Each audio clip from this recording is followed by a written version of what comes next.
Мира вам вокруг себя и в душе. Мы с вами несколько раз обсуждали судебно-правовую систему чеченцев в средние века. Сегодня мы обсудим отдельный ее аспект. Этот аспект – это проведение опроса или допроса обвиняемого, потерпевшего или свидетеля. В обсуждении этого процесса мы будем отталкиваться от трех вопросов. Первое. Где происходил опрос? Второе. Это было общественное место или общественно-публичное, или какое-то общественное здание. Третье. Кто его проводил? И четвертое. Как его проводили? Самое интересное в этом аспекте – это то, что допрос или опрос проводился в месте пребывания или проживания потерпевшего или свидетеля или обвиняемого.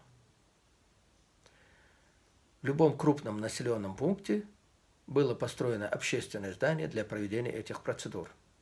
Это здание строили в виде навеса буквой «П». 2/3 этого навеса тыльной стороной находилась на территории кладбища. Да, ребята, на территории кладбища. Вы не ослышались. 1/3 двумя концами выходила за ограду кладбища. Вот это публичное общественное здание находилось, как я и сказал ранее, в крупных населенных пунктах. По месту проживания этого человека или месту проживания его рода или его родственников. Судья приезжал, опрашиваемого вызывали в это помещение, то есть его вызывали на кладбище. И представляете себе ситуацию, человек приходит на кладбище, мы с вами сами на кладбище ощущаем разные сильные психологические эмоции. Там похоронены наши родные, там похоронены наши родственники, там похоронены близкие нам люди, и мы стоим лицом к этим могилам, и между нами, если нас опрашивают, и могилами сидят убеленные сединами старцы, которые начинают с такой формулы.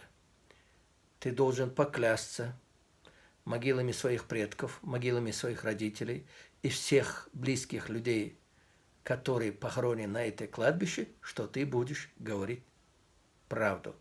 И опрашиваемый должен был в этом клясться под сильнейшим эмоциональным и психологическим воздействием, которое на него оказывало кладбище. Представляете, какие были люди мудрые? Они не занимались перекрестным допросом, пытаясь поймать человека на лжи. Они не занимались тем, что давили на него каким-то силовым ресурсом. Они психологически и эмоционально воздействовали на человека, если в нем хоть что-то осталось человеческое, чтобы он в этой ситуации перед лицом могил своих предков, и ему еще говорили: тебе завтра с ними встречаться. У нас у всех этот мир конечен.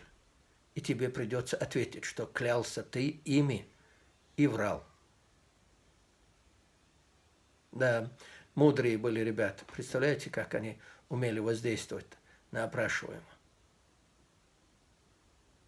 Никаких тебе допросных комнат, ламп, круглосуточно бьющих в глаза, ни угроз свидетеля. Тебя просто ставят перед фактом, перед родителями, которые ушли, перед предками, которые там похоронены. Если тебе, как я и сказал ранее, хоть что-то человеческое есть, ты, конечно, скажешь правду. Вот таким образом эти мудрые ребята опрашивали людей. На этом сегодня все. В следующий раз мы с вами поговорим об исполнении приговоров, в какой форме они исполнялись, какой тяжести преступления, каким образом оценивались, и вообще, какие виды наказания были в средние века у чеченцев. Ассаламу алейкум, мира вам в душе и вокруг себя, всего самого хорошего.